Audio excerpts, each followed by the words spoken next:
ഇവിടെ ഒരു പണിക്കാരന് അവന്റെ മുതലാളിയുടെ മകളെ ഇഷ്ടമാകുന്നു. എന്നാൽ അവളെ വളക്കാൻ വേണ്ടി അവൻ 5 പേർ പൊക്കിക്കൊണ്ടു പോകുന്ന ഒരു വലിയ കല്ല് ഒറ്റക്ക് പൊക്കിക്കൊണ്ടു പോകുന്നു. എന്നാൽ ഇതുകൊണ്ട് ഷോക്കായി പോയ ആ പെൺകുട്ടി, നീ ഇവിടെ നിൽക്കേണ്ടവനല്ല, ഇനി മുതൽ എന്റെ വീട്ടിലെ തോട്ടക്കാരൻ നീയാണെന്ന് പറഞ്ഞ് അവനെ വീട്ടിലേക്ക് കൊണ്ടുപോകുന്നു. എന്നാൽ അവനൊരു വൃത്തികെട്ടവനാണെന്ന് മനസ്സിലാക്കിയ ആ വീട്ടിലെ 2 വേലക്കാരെ സത്യം മറച്ചു വെക്കാൻ വേണ്ടി അവൻ വളരെ ക്രൂരമായി ഇല്ലാതാക്കുന്നു. അവർ രണ്ടുപേരും എന്താ ജോലിക്ക് വരാത്തതെന്ന് മുതലാളി അവനോട് ചോദിച്ചപ്പോൾ അവർ നാട്ടിലേക്ക് പോയതാണെന്നും കുറച്ച് ദിവസത്തേക്ക് അവർ ലീവ് എടുത്തിട്ടുണ്ടെന്നും അവൻ കള്ളത്തരം പറയുന്നു. എന്നാൽ അവന്റെ പെരുമാറ്റത്തിൽ സംശയം തോന്നിയ മുതലാളിയെ അന്ന് രാത്രി തന്നെ അവൻ തീർത്തു കളയുന്നു. അങ്ങനെ പിറ്റേന്ന് രാവിലെ ജീവൻ പോയി കിടക്കുന്ന അച്ഛനെ കണ്ട് അവൾ പൊട്ടിക്കരഞ്ഞ് അവളുടെ മുന്നിൽ ഒരു നല്ലവനെ പോലെ അഭിനയിച്ച് അവന്റെ ആഗ്രഹം പോലെ അവൻ ആ പണക്കാരിയെ കല്യാണം കഴിക്കുന്നു. എന്നാൽ അവൾ ഗർഭിണിയായതിനു ശേഷം അവന്റെ യഥാർത്ഥ ഭാര്യയും മക്കളെയും ഇവിടുത്തെ വേലക്കാരാകാൻ വന്നതാണെന്ന് പറഞ്ഞ് അവൻ ഇപ്പോൾ ആ വീട്ടിലേക്ക് എത്തിക്കുന്നു. എന്നാൽ പിറ്റേ ദിവസം തന്നെ അവൻ അവന്റെ ഭാര്യയുടെ കൂടെ കിടക്കുന്നത് കണ്ട് ആ പെൺകുട്ടി അവനോട് ദേഷ്യപ്പെട്ട് അവിടെ നിന്നും ഇറങ്ങി പോകാൻ ശ്രമിക്കുമ്പോൾ അവന്റെ ഭാര്യ, അവന്റെ യഥാർത്ഥ ഭാര്യ ഞാനാണ്, നിന്റെ സ്വത്തുക്കൾ കൈക്കലാക്കാൻ വേണ്ടി ആ 2 പണിക്കാരെയും നിന്റെ അച്ഛനെയും തീർത്തത് എന്റെ ഭർത്താവാണെന്ന് പറയുന്നു.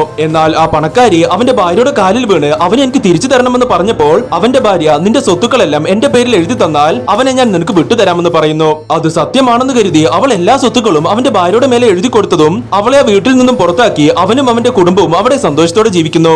എന്നാൽ അവൾക്ക് 2 ഇരട്ടക്കുട്ടികൾ പിറന്ന് നടന്ന എല്ലാ സംഭവങ്ങൾക്കും അവർ പ്രതികാരം ചോദിക്കാൻ പോകുന്നു.